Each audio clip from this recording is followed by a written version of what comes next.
Like notes through the airwaves, these are the songs of our lives.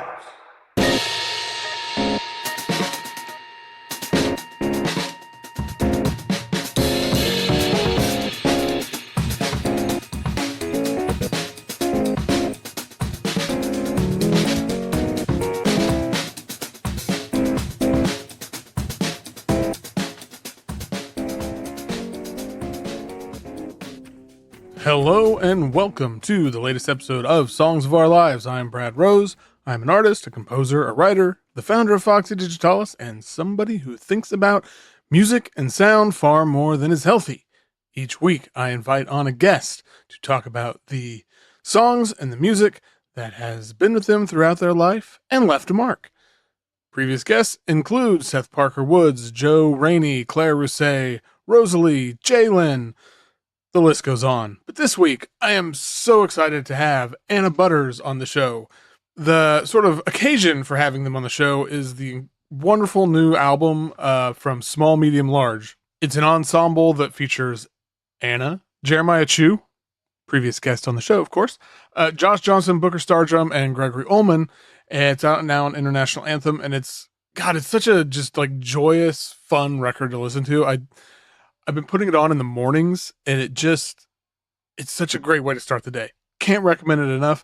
Anna is the bassist, like one of the bassists in the world there's a lot of bassists in the world, but you know, I talked last week how Seth Parker Woods, it's like first name on the call sheet. Anna's kind of in the same boat in my mind, but they're more than just a bassist. That's kind of selling them short, because last year or 2 years ago they put out a record called Activities there's just so much to it that I love. The songwriting and the sort of craft of it's just on such a high level, and it connected to me in so many ways. Like, it was just really interesting musically and stuff, but like on an emotional level, it has a real draw. Yeah, I just, I don't know that there's not a lot that Anna can't do. Right now they are on tour as part of Jason Isbell's band. They play with so many people. I mean, it's incredible. And they played on Mondays at the Infield Tennis Academy, Jeff Parker's incredible record from a couple years ago, another one that I return to all the time. And then that ensemble that Anna plays in, it's Anna, Josh Johnson, again, Jay Belrose, and the only Jeff Parker. They just kind of, I guess, got back together and played again at the ETA for the first time in a while recently. So, it'd be great if there was more of that coming. Anyway, this was such a fun episode. It was funny. I recorded it. It was like at the end of a week where I'd been doing a ton of work outside, and I was exhausted, and going into it, I was just like, oh my God, I don't know if I'm like in the headspace to have the energy for it.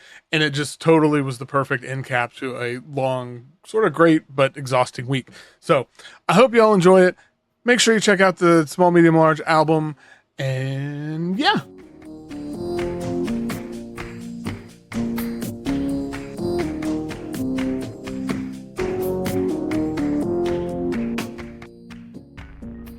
My guest today is a musician, a songwriter, a bassist. Of course, it's Anna Butterss. Yay! Hi. Welcome to the show.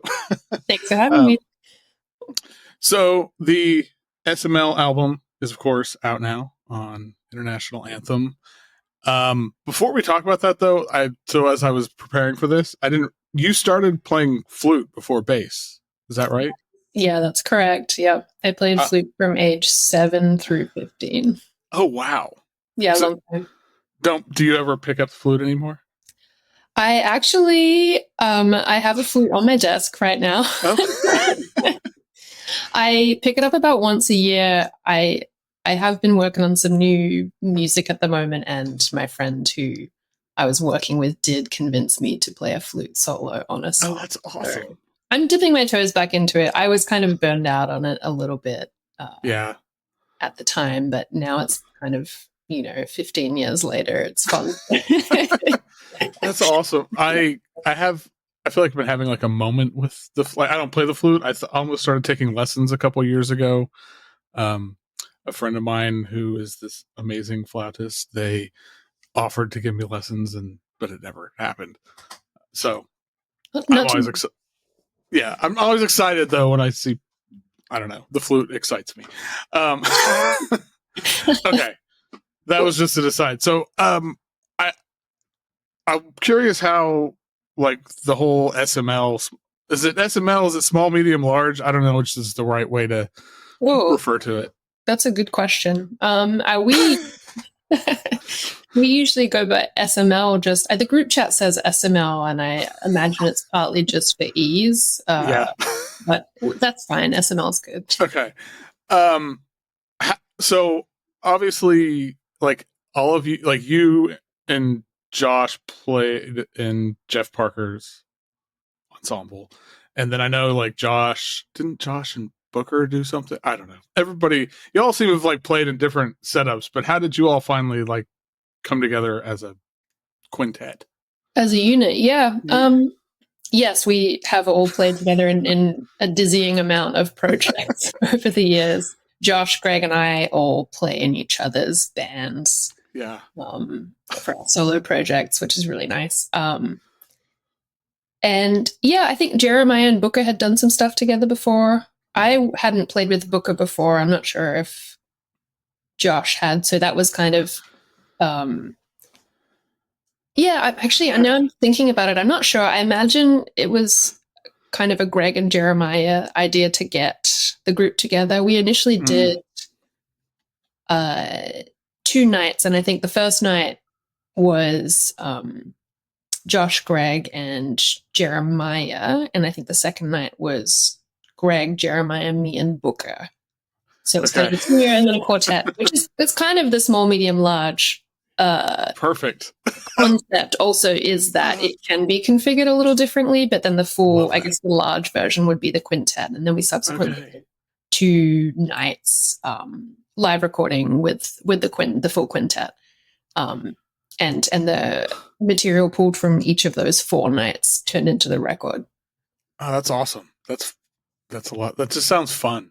It's so fun. I'm glad that, like, that I think that comes through in the music as well, which makes me happy. Yes, I like that. I think that's was my biggest takeaway listening to it, is that it's just really fun to listen to, and I think, like, and there's like a joyfulness and like a kind of, I don't know. This is something I talk about a lot, is how in the world of experimental music, like, joy and fun are needed more.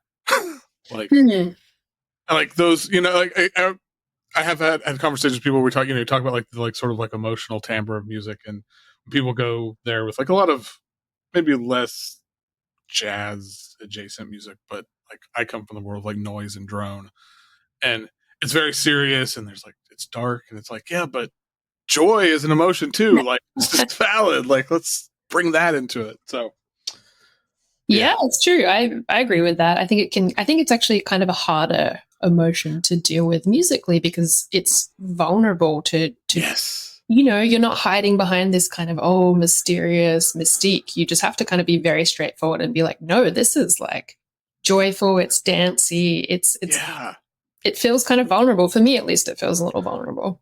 I totally relate to that. I was talking about that with somebody, like, with kind of adjacent to that, with, like, earnestness kind of, like, can scare people, because it's so vulnerable, but I also know that I respond to moments of earnestness. Like, it can, like, don't be earnest all the time. That could be too much maybe, but, like, in moments, it's very, I don't know, it's very powerful, I think. So yeah, definitely. the world is very dark. We need more joy.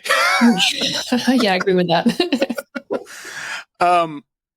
Well, I guess I don't know if there even is an answer to this, but what has been maybe the biggest challenge of this whole project?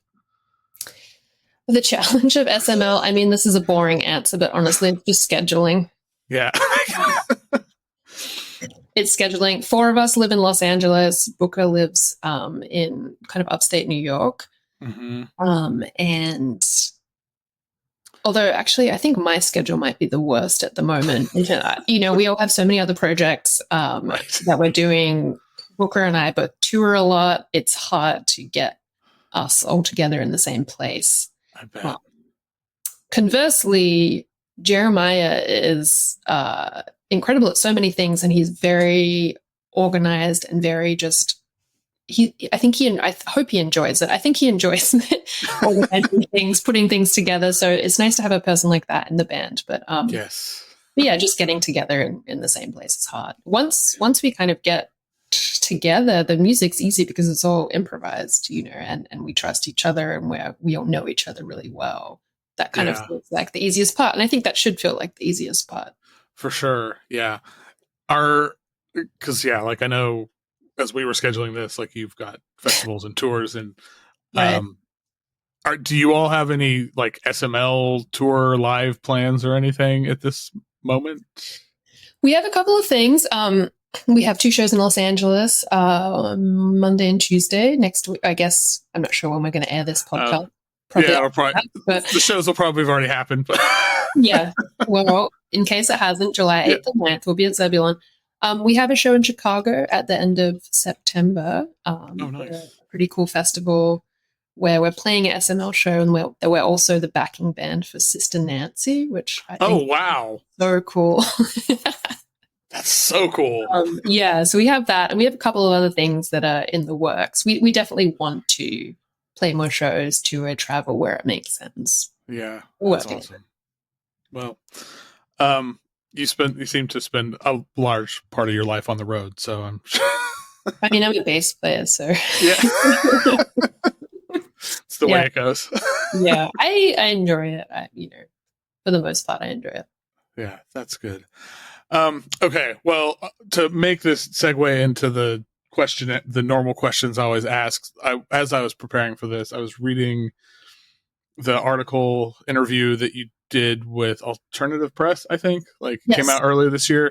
Mm-hmm. There was something you said in it that I was just like, oh my gosh, this is the core of why I do this show. And you talked about how realizing how people listen differently, and how that is, like, I think you said, like, how when you talk, you'll talk to people about it, or like if you share something that you're excited about, and then somebody else hears it totally different, and how exciting that is.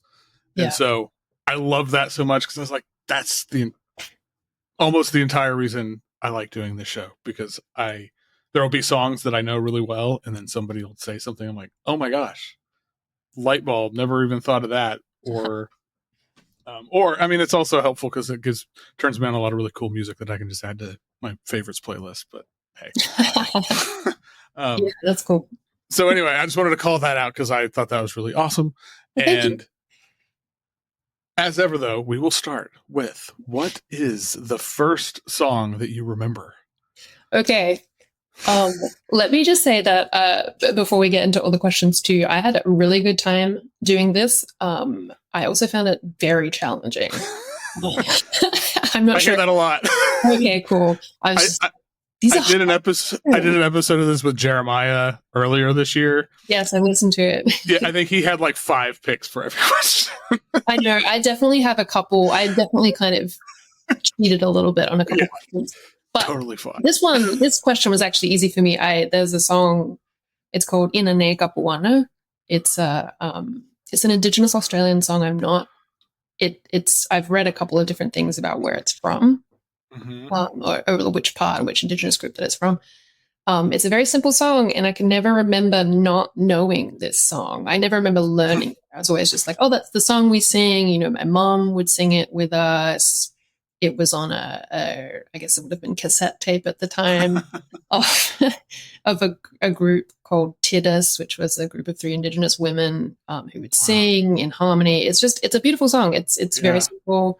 My family was very much, we're going on a road trip. Well, we'll sing. We just sing. That's how we're going to entertain ourselves. That'll buy us a couple of hours. So, we're singing in harmony. We're singing in rounds. My mom and my dad teach us how to do that, and this was one of the first songs that I remember doing that with. So that's cool. It's cool. I was talking to my mom about this yesterday. I was like, oh, you get a kick out of this. I'm doing this podcast, and I brought up the song, and she's like, Oh yeah, I play it to your niece all the time. We sing it every day. That's wonderful. Yeah, Yeah.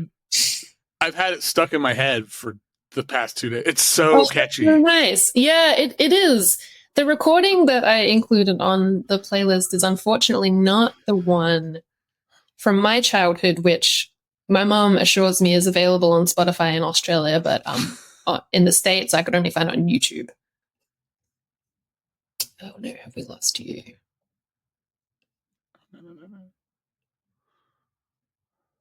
Nope. Oh, we're back. We're back. Sorry about that. Joys of technology. Yes. But your mom, the version, I wonder if it's on, so like, because normally when I put these playlists together with the show, I do it on YouTube. So maybe it's on YouTube. Cool. Oh, maybe it is then. Yeah, I could just find the whole record on YouTube. Okay. I'm not sure if the individual song was. It's not that. It's fairly similar. It's just Okay. no accompaniment, a cappella, 3 voices. I also love so it was you, your mom. Do you have, well, obviously you have siblings because you have a niece. Yeah. How many, I love the idea of the road trip and y'all just singing. Yeah. That's amazing. It was really special. There's just, Yeah.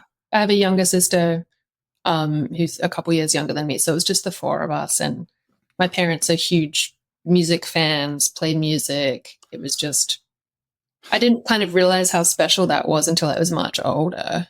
Mm-hmm. Like remembering, those songs we would sing. So I have a daughter who is 11 and whose name is also Anna, actually. Oh, no way. So I've had on our calendar like Anna at 2, and everyone is like, "What are you all doing?" And I'm like, "No, different Anna." Well, tell her something up. Yeah, well, but we just, like, last week was her birthday, and we took a couple like day trips, and I'm like, "Oh, next time we do that, I'm going to try to convince everybody that instead of just listening to whatever playlist, we sing some songs together because I just love that so much." That's so nice. I love it. If it works out, I'll let you know. Well, please do. I hope so. My mom would be thrilled. Oh, it's wonderful. Okay, well, on a totally different note, what's a song that will often make you cry? Well, this one goes back to childhood as well. It's the song "Sunny" by Mary Black. I'm not. I don't think it's by her. It's a. Oh, actually, I'm not sure where the song is from. But it's the same thing. We used to listen to it on cassette tape. Yeah. It's just like, "Sonny, don't go away. I'm here all alone. Oh my gosh. Your daddy's a sailor who never comes home." That's brutal. Which is brutal. But I also, when I went back and listened to it this time, I always thought it was "Your daddy's a sailor who never came home." Like he just got lost at sea. Oh.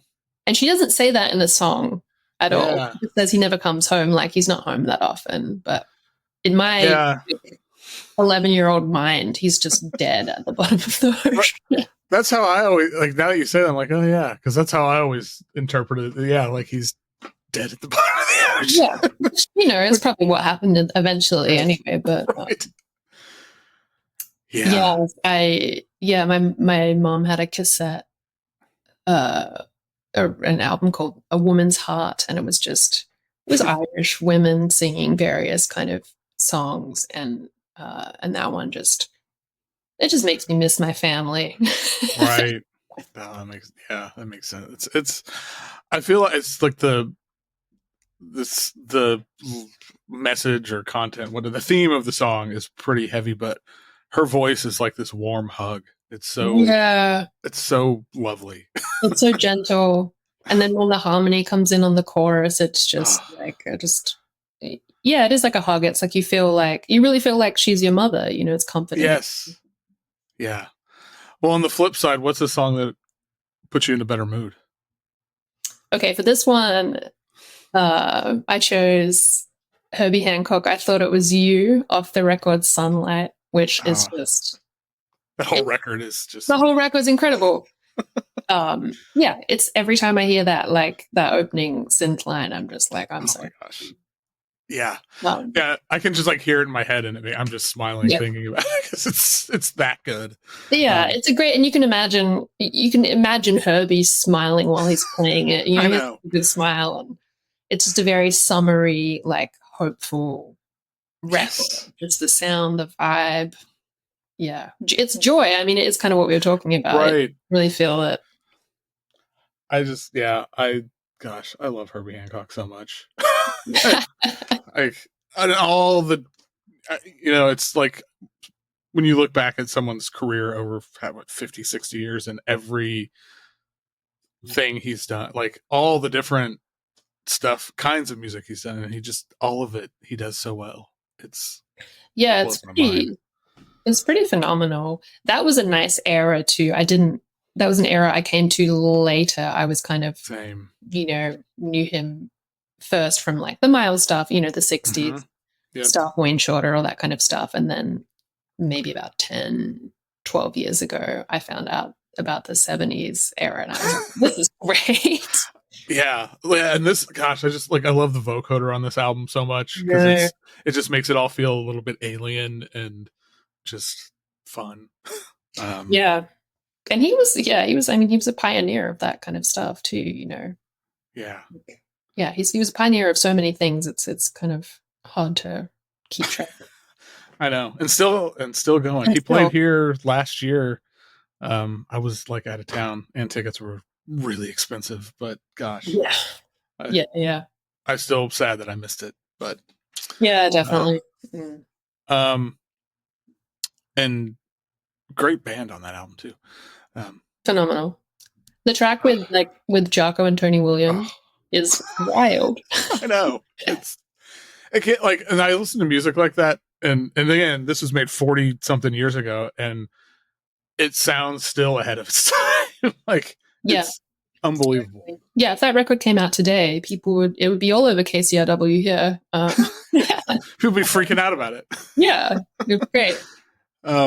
Well, this next one is everybody's favorite question, which is, what is objectively the best song of all time? Objectively the best song, yes. And we do know, as it says in the question, that there is a correct answer to this question. I think Jeremiah had like 6 or something. It was just... Yeah, I mean, yeah. Fair.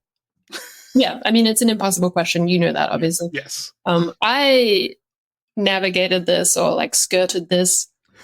I put all of you from Live at the Plug Nickel, Miles Davis, Quintet, because, I mean, kind of as like not exactly like a fuck you to the question, but like they don't really even play the song, but it is like the best examples of like performance. Yeah. Which is so exciting. I mean, same thing. Herbie fucking Hancock. Right. Like, incredible. You can hear them like in real time pushing each other and like going to these new places, and it's still same thing. Like if you if that came out today, it would be mind blowing. Yeah, I mean, people are still trying to catch up with this. Yeah, they're not going to either. No, yeah, I mean, I think it was the episode I did with Eric Mingus, and he was talking about Miles and how he's like, no one's ever going to catch up with Miles, ever. It's totally true. I mean, but Herbie, I think, is kind of in the same. And again, speaking of great bands, man, and people still out there doing it. Ron Carter. I mean, come on. Yeah. Just the best, the greatest. I'm not usually, it's funny because I listen to myself talking about this song as if it's the greatest thing of all time, which it kind of is. And I'm not usually a person who thinks who kind of subscribes to that. Well, like all the best music, all the best jazz was made in the 60s, and like you're never going to be Cole, you're never going to be Herbie. I don't usually think like that, but like in terms of like this Live at the Plug Nickel stuff, it's kind of true. Sometimes sometimes the cliche is real. Yeah, sometimes jazz school, was right. Yeah, gosh. No, as I was preparing for this, I pulled out this box set again, and I haven't listened to the whole thing because it's a lot, but yeah. it's one of those, like, you can put on literally anything from it, and you can't go wrong. Yeah. That's I love that answer, and if that's like cheating, then hell yes. thank you. Okay, but what's a song you used to love it, and now, like, if you think about it now, or you've heard it recently, you don't quite love it the same? This was an interesting question too. I listened back to a few records that kind of from about the 10 years ago mark that I remember listening to a lot at that time, and kind of I still liked them, but this one in particular. So the song is "I Should Watch TV" off the David Byrne St. Vincent record. And I will say I still do love this song, and I love the record, but at the time, it probably right when it came out, I was living in Indiana, and I would listen to this like it was just in my car. That was the only thing I was listening to. And this song, "I Should Watch TV," was like my song. Not quite sure what it was about it that struck me. I still think it's very good. Yeah. But it doesn't emotionally speak to me in quite the same way anymore. That makes a lot of sense. Like, I don't know. There's a lot of things that I really love about this song. Like, I love the horns on it. I love the weird production. Yeah. But I don't know that it resonates with me on like and not that everything has to like resonate on some deeper level. Like, sometimes I just want to hear weird stuff that's, whatever. But I do think that's interesting. I wonder if it, like, playing it so much, you just kind of like wore it out or something. I don't know if that's, I tricked myself into it. I like Stockholm syndrome myself into it. I think thinking about it now, I'm trying to remember. It must have been like 2013. This record came out, or sometime. I think so. That sounds about right. Yeah, I think at the time I was just kind of dipping my toes into listening to music outside of jazz.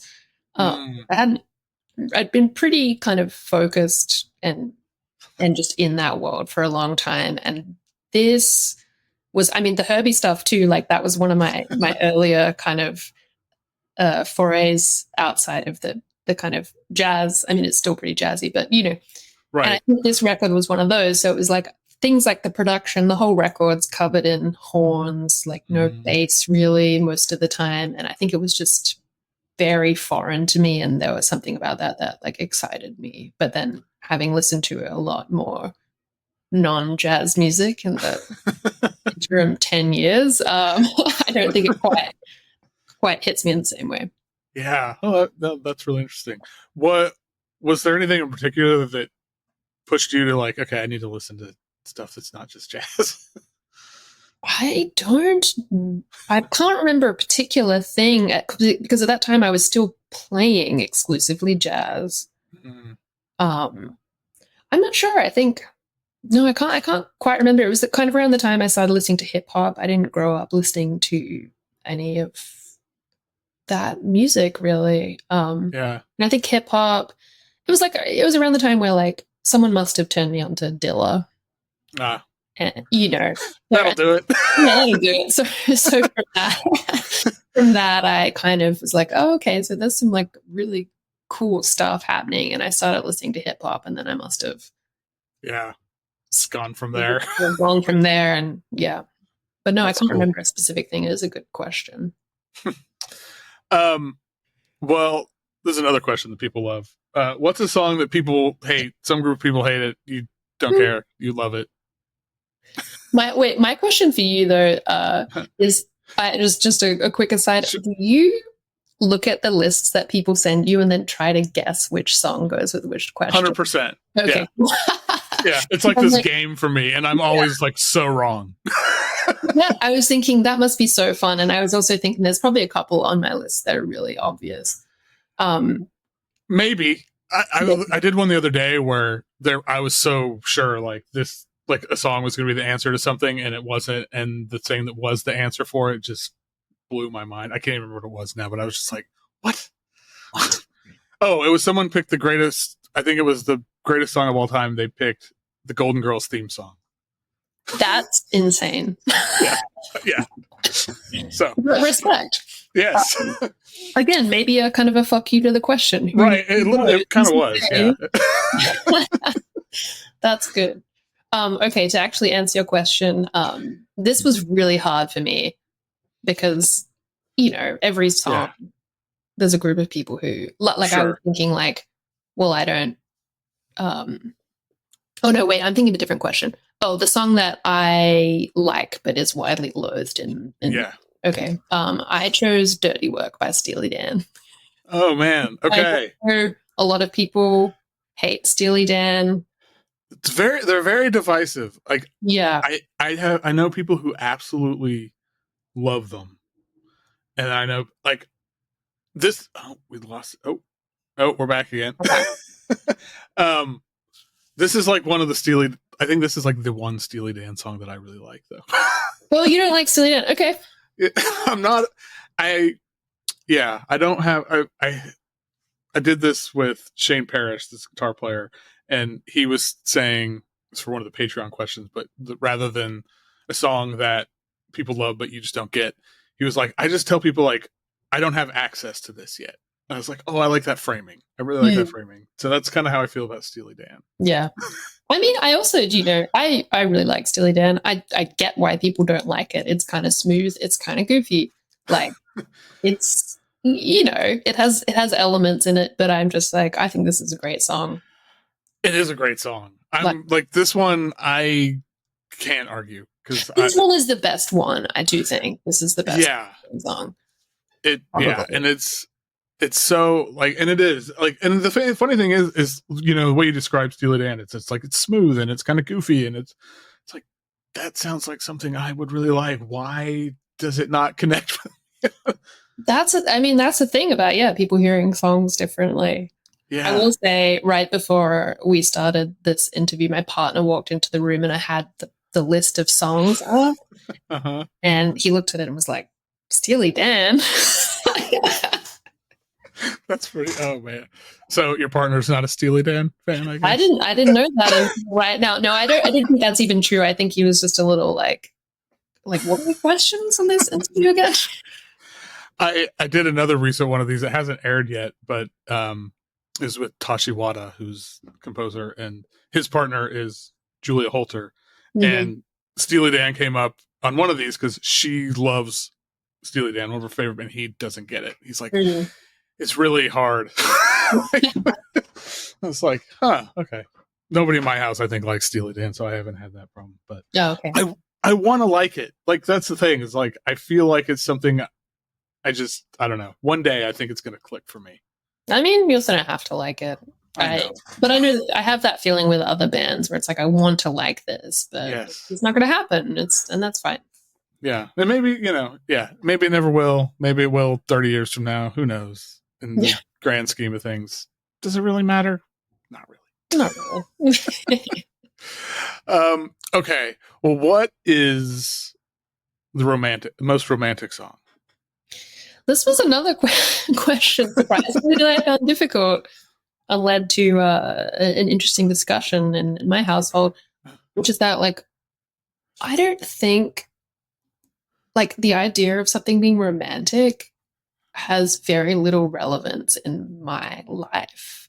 Like, I don't think I've ever I've never had, like, any kind of romantic fantasies. I'm not super, like, when I think about movies, films, or whatever, like novels, like, that's not something that particularly I don't think about that so much. Yeah. That's interesting. That would make this really hard. Yeah, it did, because I was just like, I mean, this is something I don't think about. There's a lot of other kind of associated things like love and caring and those kind of emotions, but and like sensuality, which I guess could be romantic, or but yeah, like, I mean, I guess when I think of romantic, I like the image that springs to mind is like Disney princess, like Prince Charming vibe, which is something I just so do not relate to. Yeah, no thanks. all of that preamble to say the song I chose. Well, I think, okay, to me, I think of romantic as being kind of stylized in a way. So Mhm. I chose They Say It's Wonderful from the John Coltrane, Johnny Hartman record. Yeah, it's like one of the most romantic records. Yeah, it is. But 'Cause it's in a way that like I don't connect to the romantic yeah, feeling of it. I connect to the beauty of it, but it's yeah, but I can tell that that's the emotion that like that they're a going little for. bit. Yeah. Yeah. Yeah, no, that is really this is one I guessed right. Just but Nice. that's probably the only one.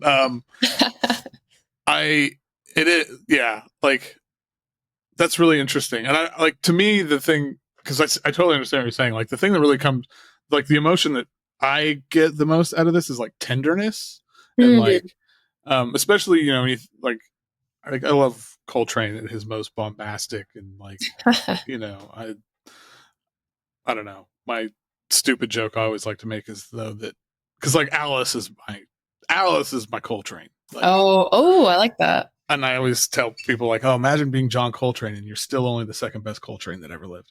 But I bet people love it when you say that. they really don't. Yeah. But I love hearing him like this, like tender side of him, and like, because he was somebody who could do anything with the saxophone.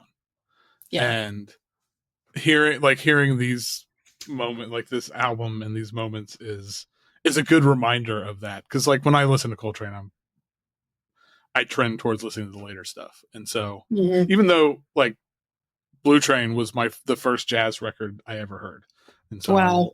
always like I was it was later in life. I think I was 18 or something, and I was working a retail job later in life. I mean, yeah. Let's cut ourselves some slack here. Well, like, are we yeah. dead now? What's going on? I know. Maybe I was 20. I don't know. But I was working this like retail job, and there was another guy who worked there who he played saxophone and he was really into jazz. And for my like, he would talk to me about jazz, and I didn't know anything about it because like I came up through like punk scenes and stuff like that. And so for my birthday that year, he bought me Blue Train. He's like, I'm gonna like, we'll get some beer and I'll come over and we'll listen to it. That's so sweet. Oh, it was, yeah, it was, and I still like, I can still just hear da da da da da in my head, and every time I get chills. Yeah. So what a great first jazz record experience. Yeah, it set the bar pretty high. Very high. But yeah, and you know, my joke aside, like how can you not love John Coltrane? Yeah. So, okay, I've lost track of okay, here we are. So what is the song that changed your perspective on an artist, either for better or for worse? Okay, so this one's kind of embarrassing, and I doubt that you got this one right. The song is "Hey Ya" by Outkast. Which, yes, I know that's like the most well-known Outkast song. The reason, okay, so the backstory is that I didn't really grow up listening to any kind of popular music. Mm-hmm. And I was recently, as everyone was, thinking about Andre 3000 because of his flute record, New Blue Sun. Right. You know, a lot of my friends were involved in that record. Right. Union and Mercer, you know, everyone was talking about, oh my God, Andre 3000, like New Blue Sun. Wow. You know, listen to the record. Well, this is so cool. It wasn't my favorite, like, sure, record in that genre, but I thought it was so cool that Andre was doing it. And like during this whole period, I forgot that Andre 3000 was in Outkast. Like,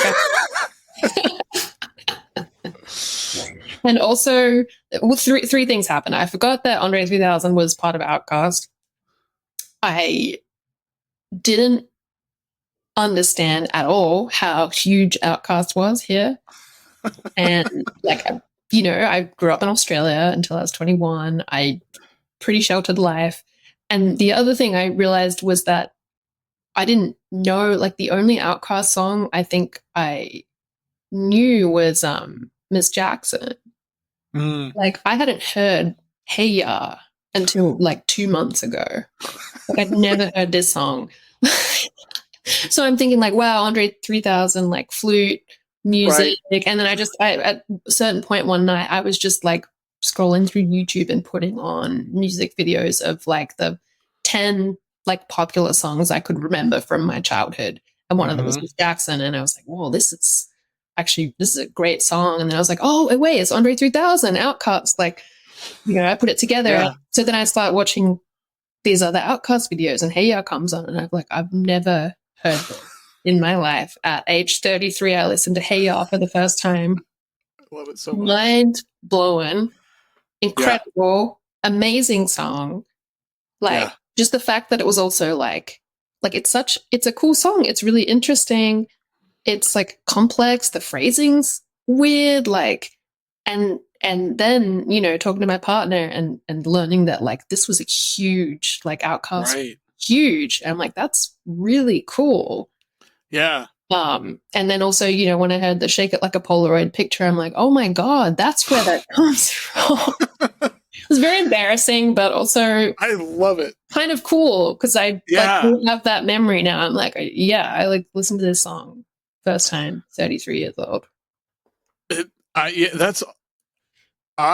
funny. I'd heard it a while ago, but I wasn't really aware of it when it was popular. Like I knew Outkast, but like I was so at that time, like I was running a record label, and it was like I was so like far in like really experimental music hole, and but then I don't know what the year was.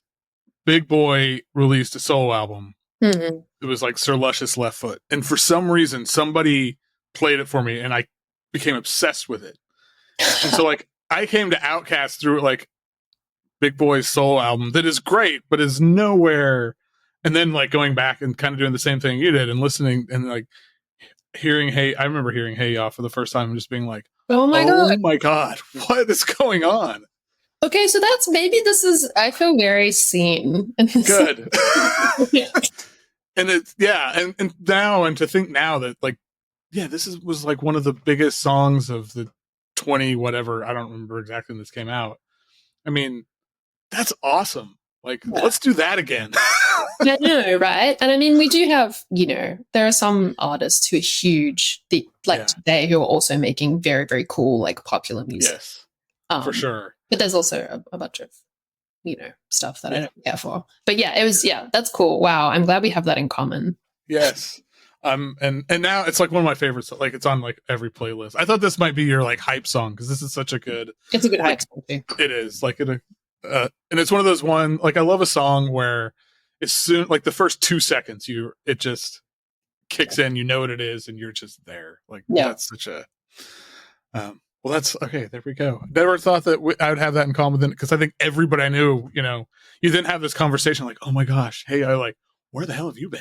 Yeah, for real. And I always I play so much off, like, as like, well, I grew up in Australia. That's not a good excuse for most things. Like, people like, oh, well, they grew up in Australia. They didn't have this here. I'm like, you definitely had this here. This is just a me thing.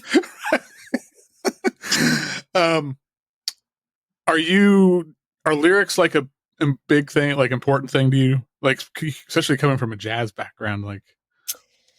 No.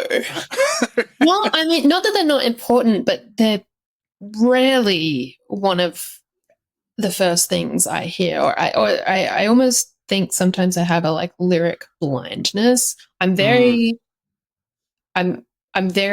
drawn to the voice, like the sound, the texture, the inflection, the emotion in that. That's important to me, but the lyrical content doesn't stick with me a lot of the time. It's more just like I know how this song emotionally makes me feel, but that's related to the sound of the voice with the instruments with harmony. It's almost like everything but the lyrics.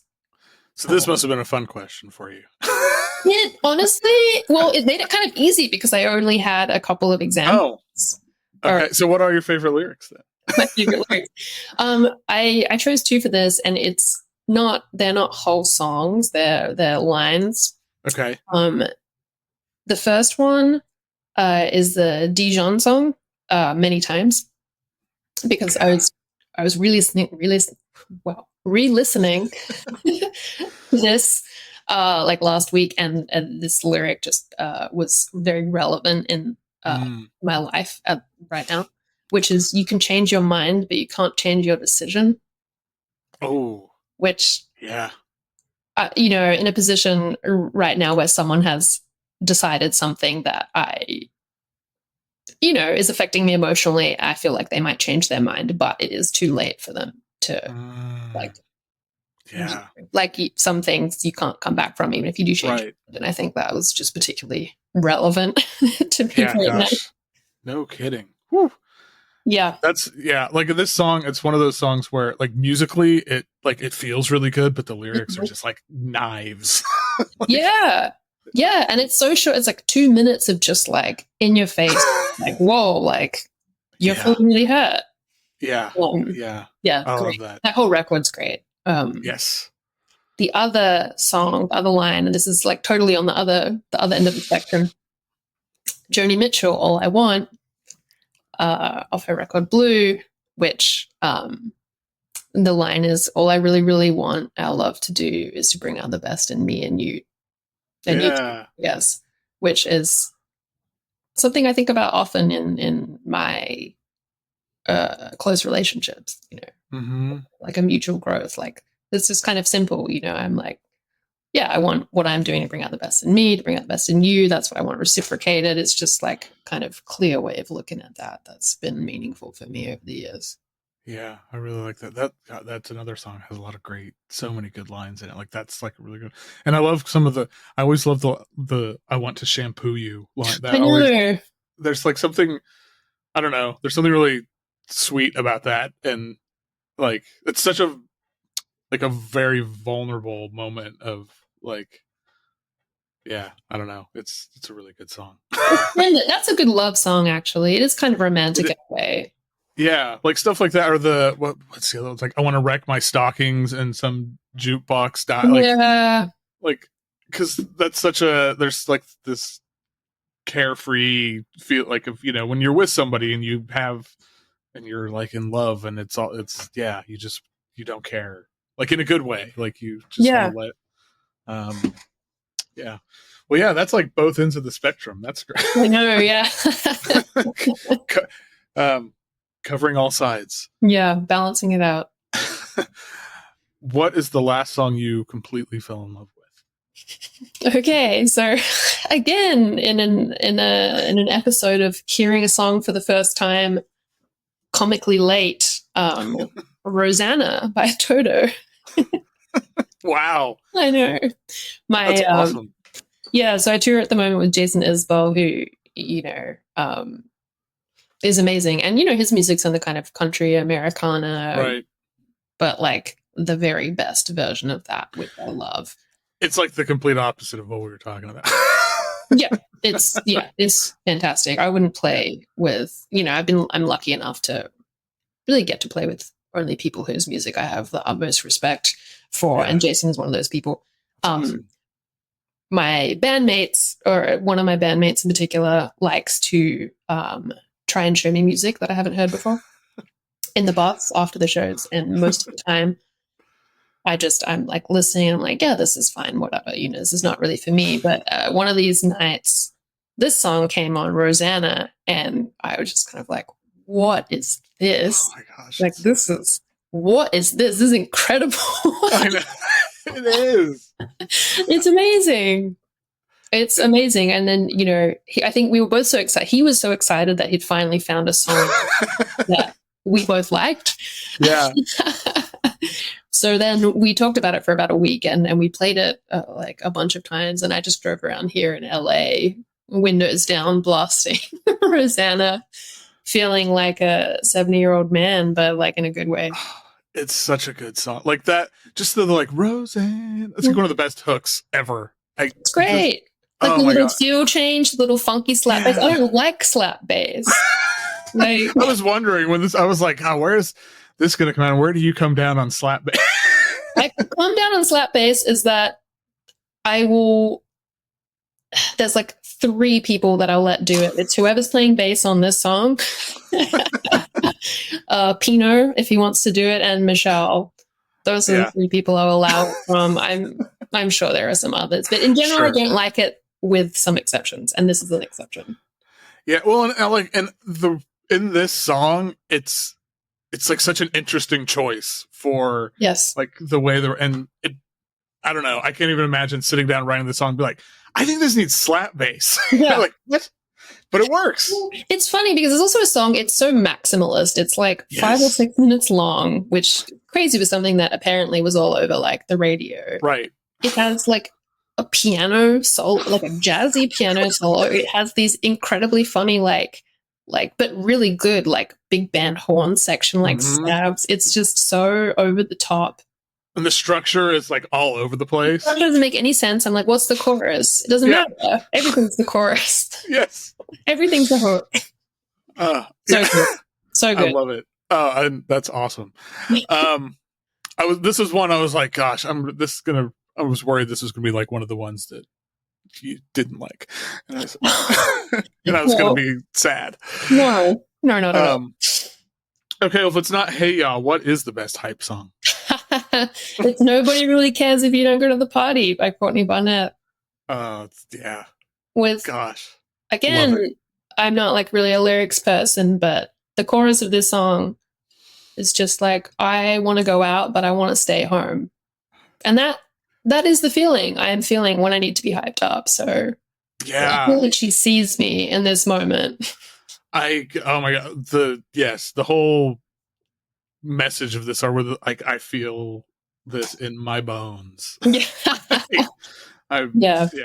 I mean, you're a parent as well, so I feel like that's an extra level of wanting to stay home. Yeah, I mean, it's like by the time I get to 8:30 and my kid's asleep, I'm just like, and now I'm gonna go to a show. It's like it's got to be something I really want to see. Yeah, totally. But yeah, I love this album. I love the song. I love this album. I love her. She's great.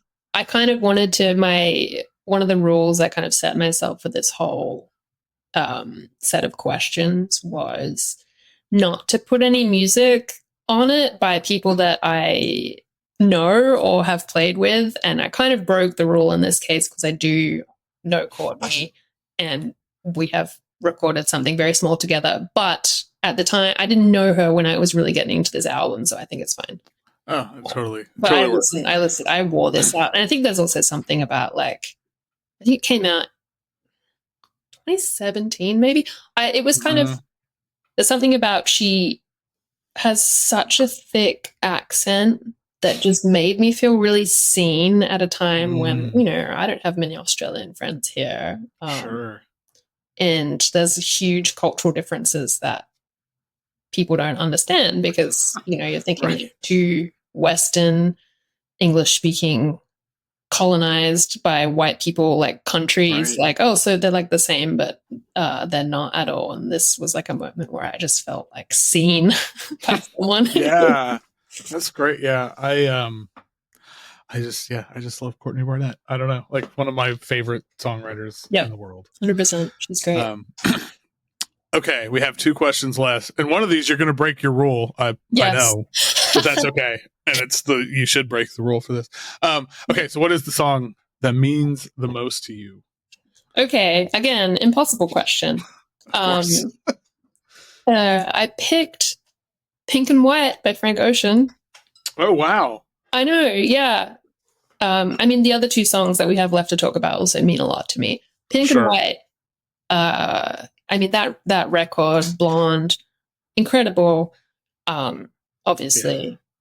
But it was also the soundtrack to my partner and I guess whenever this record came out, maybe 7 or 8 years ago, took a road trip to we were kind of staying on the border of Arizona and Utah and just driving to a different national park every day.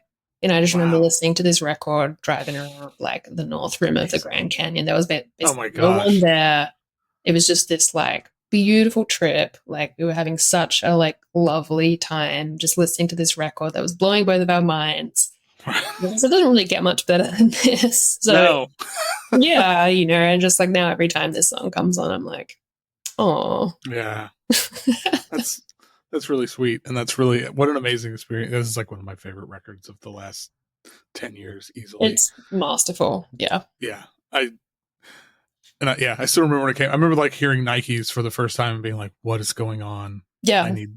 And then the whole record comes out, and it's just. I mean, like, okay. Also another example of like very popular music that's really out of the box, very creative, like experimental stuff, like and that's also hugely popular. And I think he's really good at that. Yeah, and it's fun like this. And I think this is a record that, again, like I said, I've been very involved in very experimental scenes and blah, blah, blah, blah. But like this was a record everybody I knew from different walks of life, like so many people loved it because it's weird, but it's also catchy and it's like out there, but it's relatable and it's like, it's all those things. And to be able to do all of that in this cohesive way, and like, I don't know how that happens.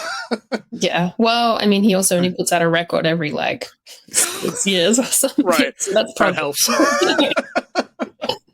Yeah. No, man, I just want to go on a road trip now and just go to national park, like a national park road trip. Like not right now because it's 100,000 degrees, but oh my God, in the fall. That sounds absolutely wonderful. It was. It's also, I mean, you know, one of my friends recently asked me, like, where do you like normally go on vacation? And I was like, vacation? Like, what do you mean vacation? I can't remember the last time I went on a vacation, but this was one of the rare times where we did go on a vacation, and so it means a lot, you know. Yeah, I feel that. Yeah. Today's technically a day off, but there's no days off. Like, I did one of these on Monday with Seth Parker Woods, and he was he's like, my vacation starts today. I'm like, oh, I'm really sorry that you're sitting here doing this with me. He's like, no, I told my manager this is the last thing, and then leave me alone. Yeah. Well, you don't get very many vacations when you're in this life. No, not to complain. I mean, I get to travel a lot, but it's it's just a different thing. Yeah. All right. Well, last question. So in this moment in time, anyway, maybe it changes, but right now, what are your favorite songs? You say looking at the last 2 songs on the list. Okay, so sorry. That's not related to the question. That was organic. Okay. So I've picked Paraguaya by Juana Molina, off her record Halo, or Alo, I guess it would be in Spanish. Incredible record. Incredible. Changed my life. I didn't know who she was. And that there's the first song of the record. It starts with that weird synth bass line and this weird percussion sounding. It's so spooky in a way, but it's very catchy and just like, it's such a vibe. It's, at the time, I speak Spanish fairly well now. I didn't speak Spanish at all at the time that I first heard the song, so I'm also just like, I don't know what she's talking about. Like, it's so mysterious. It just, it really, there's still a record that I put on like, once a week, you know. It's such an amazing, she's amazing. Like, I find her very inspirational. Like, absolutely. Coming to like starting music later ish. I mean, and being so like the stuff she's done, it doesn't sound like when an artist doesn't, she just sounds like her. 100%. Like, yeah. That is, So amazing song. And she doesn't try and like hide her like quirkiness. It doesn't feel exaggerated, but she doesn't try and like, I really get the impression that she's just making music for herself in a way. She's making the song she wants to make. Yes. And they're weird and cool. And like one of my other favorite tracks off that record it's called Lentissimo Allo, like slow halo. It's like 5 minutes. It's so slow. It's like the slowest song, and it's incredible. And I'm just like, it's just cool that you put this just like, it's almost like a dirge. It's so slow. And I just think it's cool that she'll do things like that. Like I would I don't think I'd be brave enough to put a song that slow on a record. Right. Yeah, no, for sure. It is. It does feel like a very, and again, it just, that feels like, I mean, it is something she did, but it's like somebody else doing that. I think like it's remarkable in a way, but it's also coming like knowing her discography. It's like, yeah, of course. She was like, yeah, I'm going to do this. And I love that that's kind of how like maybe my expectation or whatever is just like, yeah, of course she did that. Like that's why she's great. That's what she's going to do. Right. Okay, well, the next one, this is the one that breaks your rule. Yes, it does break the rule. But what a song and what an artist to break the rule with. So. I mean, thing is, the first thing when you sent this list of questions, I was like, how many times can I put Meshell Ndegeocello on this list?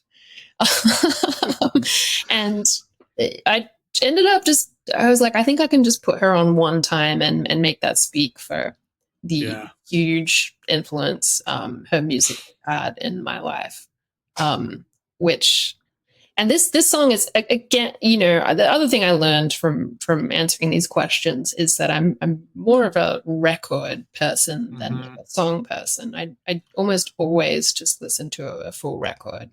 The funny thing is so am I, and I came up with this format, but like Records of Our Lives didn't sound as catchy.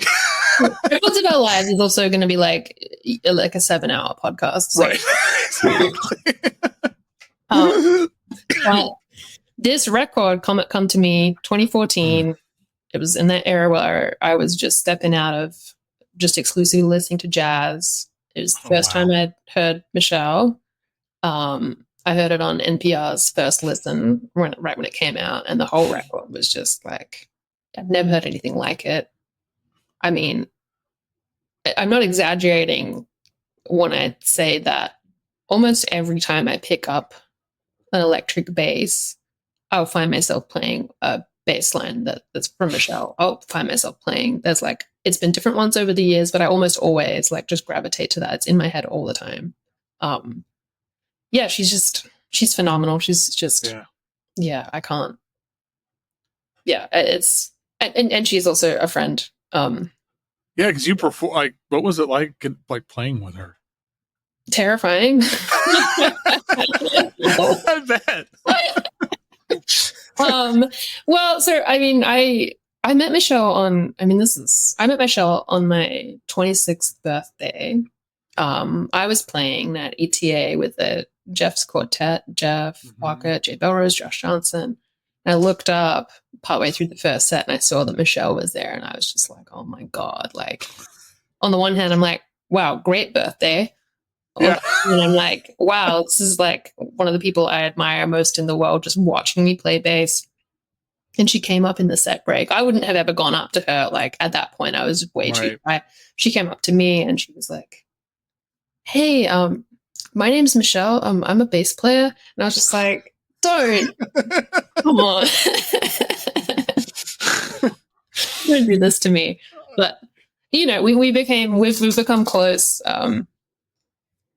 Over the years, I think we played a show together in LA, which I was just like, you know, I think playing bass, because she, you know, she'll go back and forth between playing bass, between singing. You know, she wanted me to play bass while she was singing. It was so hard to like feel like I could even come close to living up to, you know, it was hard to not think about like how much I just wanted to hear her playing bass in that moment. Yeah. But we then subsequently ended up on a tour together. I was playing with Andrew Bird, and she was opening the show with her band with Chris Bruce, Jevin Bruni, DeAnthony Parks was playing drums, which was amazing. And and she ended up letting me play a song with them every night. There was one song. Oh, that's so cool. And it was like, it was so cool. It was so special for me. And like, yeah, I don't know. It's just, that's all. I can talk about Meshell for sure. I'm slowly, I haven't done one yet, but working on a like Patreon version of this podcast where it's like 6 or 7 questions, but people have to answer with just one artist, like all songs by one artist. Well, And let me Meshell, know. yeah, I'll get you on for the Meshell episode. We'll do a Meshell episode. That'd be a blast. So yeah. Well, that's awesome. Like, yeah, no better way to end this than that. Agreed. Like, well, thank you so much for doing this. This was so much fun. I'm glad that we have Hey Ya in common. And, like, we weren't there when it happened. And of course, the SML album is out now, and I'm guessing you're going to be on tour with various bands over the summer. Mostly with Jason Isbell, but yeah, be out and about. Awesome. Well, thank you. Thank you so much for having me. This was really fun.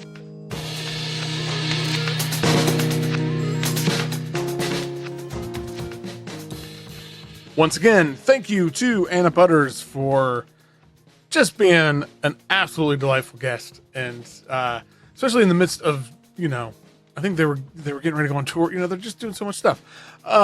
Small, medium, large, out now on International Anthem. You can, of course, listen to Anna's picks at the link in the show notes. And if you missed their activities record from 2022, it's on Colorfield Recordings. I highly recommend going back and giving that a listen. So that is it for this week. As ever, if you enjoy the show, please leave a rating and review wherever you listen to podcasts, because that stuff helps a lot. And, fuck the algorithms and all that, but also I just want people to listen to this and hear it. So that kind of stuff helps.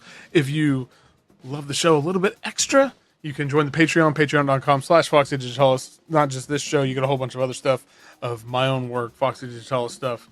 It's kind of endless for as little as $3 a month is, but hey, every little bit helps. If that's the thing you want to do, that's cool. If you want to make a one-time donation, there's a link to Ko-Fi in the show notes. Otherwise, that's it for me this week. Keep on listening to whatever the hell you want.